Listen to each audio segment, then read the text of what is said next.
Well, welcome to my mother's kitchen. This is our first attempt at videoing one of my mother's vintage recipes, and we're hoping to go through her many photo albums where she clipped out recipes. And we're starting with something called cheesy potato scallop, and we've got 4 cups of sliced potatoes, a half cup of chopped onion here. I've already got the soup, good old condensed cheddar cheese soup and tomatoes mixed together.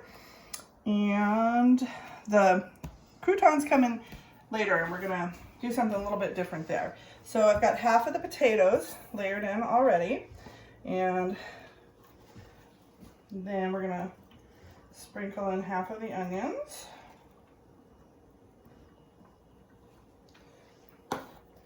And good old canned tomatoes, which I would normally never use, but I decided if I was going to stay in keeping with the vintage feeling of the recipes, that I, for the most part, would use the same ingredients. The fun with this. It says to sprinkle with salt and pepper. I mean, actually it just says salt, but I'm going to sprinkle some pepper too, because that's just kind of how I roll. Now, how do you determine how much salt and pepper you use? I just give it a light coating. It doesn't say how much, so I just kind of coat it. Now. Okay, so pouring about half of the soup and tomato mixture, spreading it out. I'm going to put the rest of the potatoes. My darling husband cut these up. I probably would have cut them a little smaller, but I did not. I wasn't here when he did it, so we can edit that part out if you want. She's out shopping for a few more ingredients.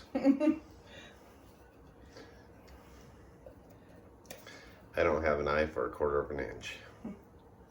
What kind of dish would you serve this with? Well, it's the thing about potatoes, they go with just about anything.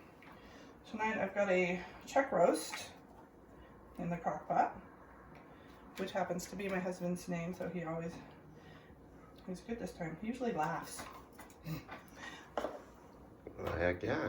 Whenever I say Named after me. chuck roast.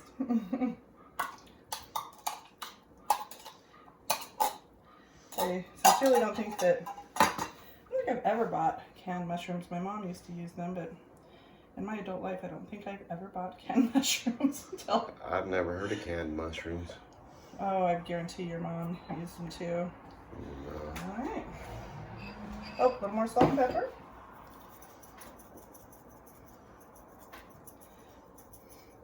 I'm a pretty generous seasoner because salt is what really brings out the flavor in foods.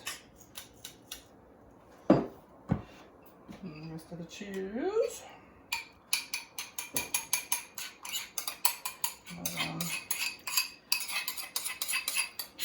A little more than half the first time.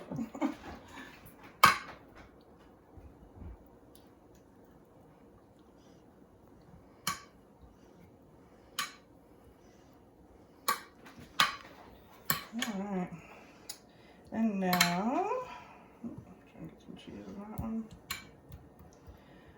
I'm going to cover it with foil because potatoes do take quite a long time to bake. The suggestion for this is 1.5 to 1 3/4 hours in a 350 oven.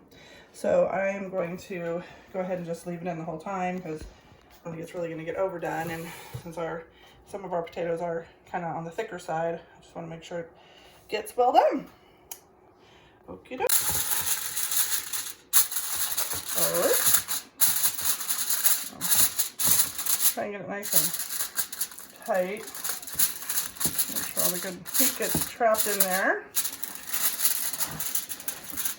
And in it goes.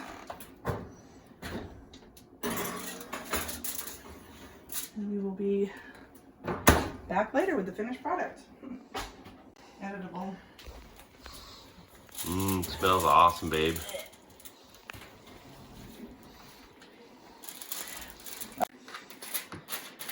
All right. What are we doing here? Ooh, that looks interesting. We are putting a cup of croutons on the top, but I decided that crispy onions sounded a lot better. Those smell awesome. It would achieve the same kind of goal of a crispy top, but be way more tasty. So, in general, you know, maybe this is not a good first effort because, geez, I bought the canned mushrooms, for God's sake. I didn't want to change things up too much, but I don't know. Croutons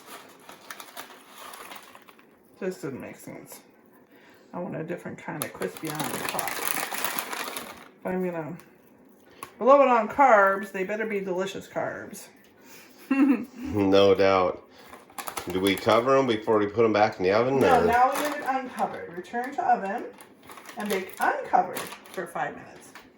Oh God, that smells so good. I think they just want it, you know, to crisp up. All right. All right.